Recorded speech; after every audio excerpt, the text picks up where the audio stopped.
এখানে আরজি কর হসপিটালে একটা দুর্ঘটনা ঘটেছে। একজন মহিলা, তার সাথে খুবই নির্মমতার সাথে অত্যাচার করা হয়েছে।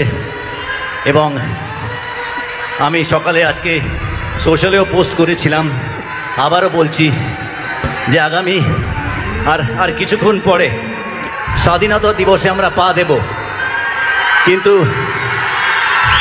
মাঝে মাঝে এরকম ঘটনা যখন ঘটে তখন মনে হয় আমরা সত্যি কি স্বাধীন হই। আরজি কর কাণ্ডে বর্তমানে ফুঁসে উঠেছে গোটা বাংলা।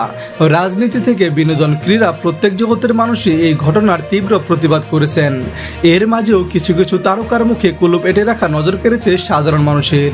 টলি সেলিব্রিটিদের একাংশ কোনো প্রতিক্রিয়া না দেওয়ায় আমজনতার প্রশ্ন, বাংলার তারকারা এখনকার মানুষের পাশে না থাকলে দর্শক কেন বাংলা ছবির পাশে দাঁড়াবে?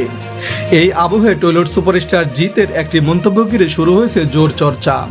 শ্রীলেখা মিত্র, স্বস্তিকা মুখোপাধ্যায়, সৈনী সরকার থেকে ঋত্বিক চক্রবর্তী, সোলাঙ্কি রায় সহ বাংলা সিনে দুনিয়ার একাধিক তারকা আরজি কর কাণ্ডে প্রতিবাদে সক্রিয়ভাবে এগিয়ে এসেছেন।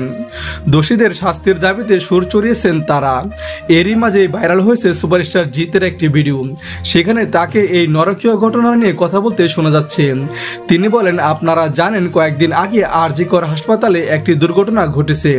একজন মহিলার সঙ্গে অত্যন্ত নির্মমভাবে অত্যাচার করা হয়েছে।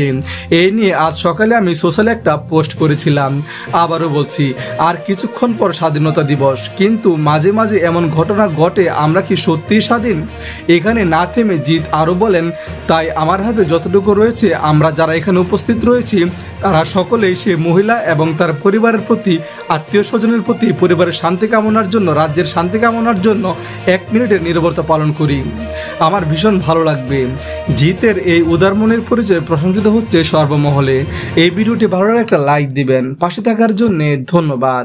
Hi friends, don't forget to like, comment and share, and yes, subscribe to Entertainment's YouTube page for latest updates.